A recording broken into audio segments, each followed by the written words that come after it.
Hitler itu siapa sih? Kenapa dia disebut sebagai diktator paling kejam dan emang dia udah ngelakuin apa sampai dapat sebutan kayak begitu? Adolf Hitler adalah pemimpin partai Nazi dan diktator Jerman yang udah bikin tewas kira-kira 6 juta orang Yahudi di Jerman selama Holocaust. Nah, aku pengen kalian denger ceritaku sampai selesai biar tahu kenapa Hitler disebut sebagai pemimpin paling kejam dalam sejarah. Karena aku yakin rusa bisa terbang. Tonton sampai selesai ya.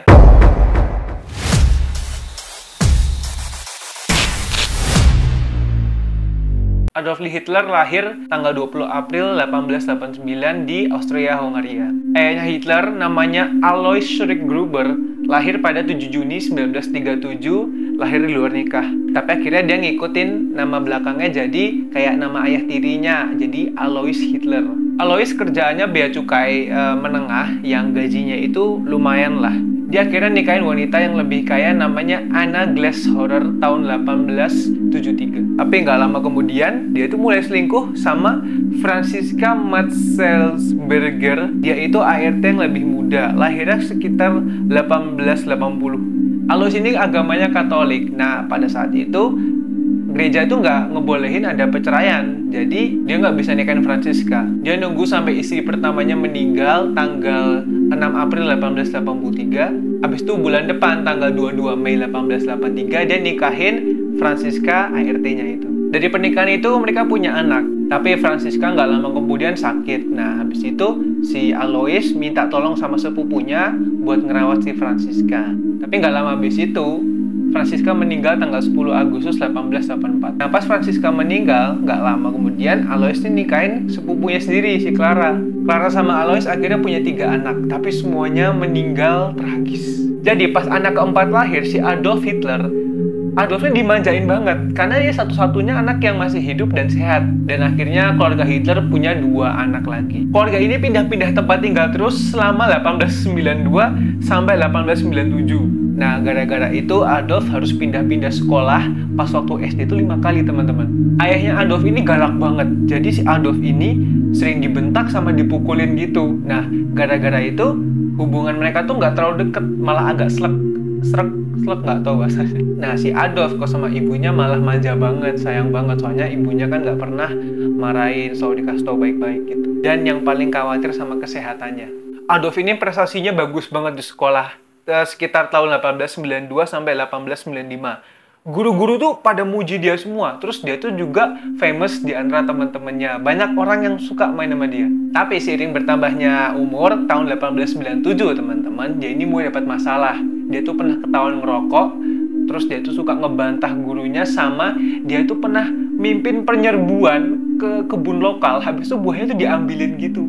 Nah, ini bikin si Alois, bapaknya, marah banget. Habis itu Hitler dipukulin lagi. Sekitar bulan Februari tahun 1900 ada kejadian yang bikin keluarga ini sedih banget, teman-teman.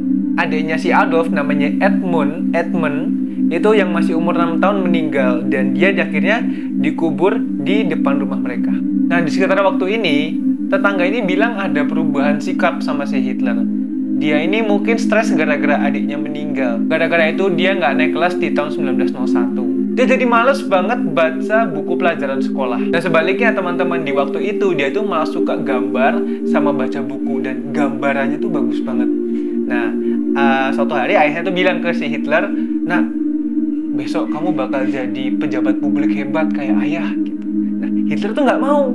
Dia bilang, "Enggak ayah, aku bakal jadi seniman dan aku akan melayang tinggi di atas awan bersama elang," katanya gitu. Ini bikin bapaknya Hitler marah banget. Tapi waktu itu bapaknya udah tua banget, udah sakit-sakitan, dan dia milih buat udah deh biarin aja gitu. Dia juga udah gak ada tenaga kan buat marah-marah. Habis itu tanggal 3 Januari tahun 1905 bapaknya meninggal gara-gara pendarahan paru-paru. Hitler hampir lulus semester terakhirnya di SMP. Waktu itu bulan Juni 1905. Nah, buat ngerayainnya teman-teman, dia mabuk berat. Tapi karena dia udah jadi anak yang malas, dia itu nggak ngikutin ujian akhir sekolah secara keseluruhan. Habis itu dia keluar dari sekolah. Nah, sekarang umur dia udah 16 tahun dan dia nganggur, nggak ada tujuan hidup. Sampai 3 tahun berikutnya, tahun 1905 sampai 1908, dia kayak begitu terus. Dia ngabisin sebagian besar waktunya itu sama sahabatnya namanya August Kubizek. Nah, si Kubizek ini bilang kalau Hitler ini bersemangat banget sama banyak hal. Dia tuh bilang kalau Hitler ini bisa ngelakuin banyak hal lebih baik dibanding teman-teman seumurannya gitu. Dia juga bilang kalau dia tuh pinter ngomong, bisa memprovokasi orang dengan baik, tapi dia juga emosian kayak bapaknya. Sekarang umur dia 18 tahun di bulan September 1907. Dia pamit sama ibunya buat pergi ke Wina buat ikut kelas seni. Dia udah kerja keras buat tesnya, tapi dia gagal. Gak lama itu, bulan Januari 1907, dia akhirnya harus balik ke kampungnya di Austria-Hungaria, soalnya ibunya kena kanker payudara. Kesehatan ibunya memburuk cepet banget, dan pas ibunya akhirnya meninggal tanggal 21 Desember 1907, dia sedih banget. Soalnya ibunya itu satu-satunya yang paling peduli dan sayang banget sama si Adolf ini. Habis itu tahun depan di bulan Februari 1908 dia akhirnya balik ke Wina, dan dia itu masih ngarep kalau dia itu bisa berkarir di bidang seni karena dia tuh udah pengen banget dari kecil. Tapi dia gagal lagi masuk akademi bulan Oktober 1908. Dia nggak ada dukungan dari orang tua, akhirnya Hitler hidup di jalanan. Pada awal usia 20-an ini, tahun 1909 sampai 1913, Hitler ngejalanin tahun yang paling sulit sama hidupnya. Dia masuk keluar dari tempat rumah tunawisma gitu, dan dia ngasihin sedikit duit dari kartu pos yang dia lukis. Di saat-saat ini teman-teman, susah buat tahu kapan dan pastinya ideologi ekstrimnya Hitler ini kebentuk. Tapi sejarawan itu yakin kalau ada sesuatu yang mempengaruhi Hitler di Wina. Soalnya antisemitisme kuat banget di kota itu. Orang-orang di sana tuh pada nggak suka banget sama orang Yahudi. Mereka nganggap orang Yahudi ini ancaman buat politik ekonomi di Jerman. Wali kota yang didukung Hitler namanya Karl Lueger, dia antisemit yang vokal banget. Di sana ada banyak buletin tentang antisemit. Nah, gara-gara kehasut sama kondisi politik di sana, Hitler akhirnya jadi juga nggak suka sama orang Yahudi. Jadi, dia itu percaya sama teori konspirasi yang menurutnya ras paling murni itu adalah ras Arya Jerman. Gara-gara itu, Hitler jadi nggak suka sama Austria-Hungaria, soalnya di sana banyak ras lain ras Jerman. Hitler menganggap ras Arya Jerman itu paling murni dan berperan paling besar dalam perkembangan manusia. Jadi bulan Mei 1913 dia pindah ke München di Jerman biar dia nggak ikut wajib militer. Dia mau ngehindarin. Di München sendiri karya dia itu lebih dihargai. Jadi dia bisa dapat uang dari situ. Dia mulai dapat semangat hidup lagi dan dia makin cinta sama Jerman. Nah, dia itu jadi orang yang nasionalis banget. Sampai terjadi sesuatu yang besar banget. Tanggal 1 Agustus 1914 terjadi Perang Dunia Pertama. Dalam beberapa hari, nggak lama setelah itu, tepatnya 15 hari setelah itu, tanggal 16 Agustus 1914, Hitler bergabung jadi sukarelawan Angkatan Darat. Waktu itu Jerman ngelawan Perancis sama Inggris. Perang ngasih dia tujuan hidup. Teman-teman tentaranya itu ngasih rasa persaudaraan sama persahabatan gitu. Mereka solid banget. Jadi teman-teman bisa bayangin betapa hancurnya masa kecil Hitler sampai perang yang korbannya banyak banget itu dianggap waktu paling menyenangkan buat Hitler. Dia dilaporin sebagai tentara yang berani. Dia juga sampai dikasih medali bentuknya salib besi. Dia juga beruntung banget punya banyak near death experience atau pengalaman hampir mati. Nah, tapi teman-teman, keberuntungannya itu habis tahun 1916. Kakinya ketembak peluru, jadi dia nggak bisa jalan. Nah, gara-gara itu, dia harus balik ke Jerman buat proses penyembuhan sampai Maret 1917. Sama di sana, dia tuh marah banget, soalnya masyarakatnya pada cuek. Padahal Jerman yang penduduknya capek sama kelaparan, itu lagi diserang. Nah, gara-gara itu dia bangun dari ranjang rumah sakit, dia langsung maju ke garis depan. Sampai bulan Oktober 1918, Jerman kalah dari Amerika, Inggris, sama Perancis. Dia sampai buta sementara gara-gara kena serangan gas Inggris, dan gara-gara itu dia harus dirawat di rumah sakit juga. Terus tanggal 11 November 1918, di rumah sakit, Hitler ini mengetahui kekalahan dan penyerahan Jerman. Ketentuan perjanjian Versailles yang ditandatanganin tanggal 28 Juni 1919 merupakan pukulan keras buat Jerman. Gara-gara itu, Jerman harus ngasih banyak uang dan ngorbanin banyak tentara. Kondisi ini jelas memperlemah Jerman dan mempermalukan rakyat Jerman itu sendiri. Nah, perbatasan Eropa teman-teman juga berubah setelah perang. Gara-gara ini, Jerman sampai kepisah jadi dua. Hitler ngeliat negara yang dia cintai banget ini jadi kacau, dia nyalain satu golongan. Siapa? Orang Yahudi. Hitler percaya orang Yahudi udah nusuk Jerman dari belakang dengan cara nyebarin perpecahan dari dalam dan mempropagandakan anti perang. Hitler nentang propaganda anti perang soalnya nggak sesuai sama narasinya Nazi. Narasi Nazi mempromosikan nasionalisme dan militerisme lewat perang. Dan dia percaya kalau perang itu satu-satunya cara buat Jerman balik ke kejayaannya. Nah, sekarang aku bakal cerita ke kalian apa sih peran Nazi. Tanggal 12 September 1919, Hitler gabung sama Partai Pekerja Jerman yang habis itu dikenal dengan nama Partai Nazi. Ini keputusan yang nggak cuma berdampak buat negara Jerman itu doang, tapi buat seluruh dunia. Nazi ngelakuin banyak banget kekejaman dan kisahnya jadi bagian penting tentang Perang Dunia Kedua. Tapi kok bisa negara demokrasi kayak Jerman dipengaruhi sama penguasa absolut? Semuanya berawal dari kekalahan Jerman dari sekutu dalam Perang Dunia Pertama. Pemimpin Jerman dipaksa nandatanganin perjanjian Versailles tanggal 28 Juni 1919. Mereka setuju buat memperkecil angkatan senjata, ngasih sebagian wilayahnya, dan membayar uang yang banyak buat reparasi. Nah, perjanjian itu teman-teman memperlemah ekonomi Jerman yang emang udah nggak stabil. Banyak banget orang Jerman yang waktu itu ngerasa dipermalukan sama dibohongin sama pemimpin mereka.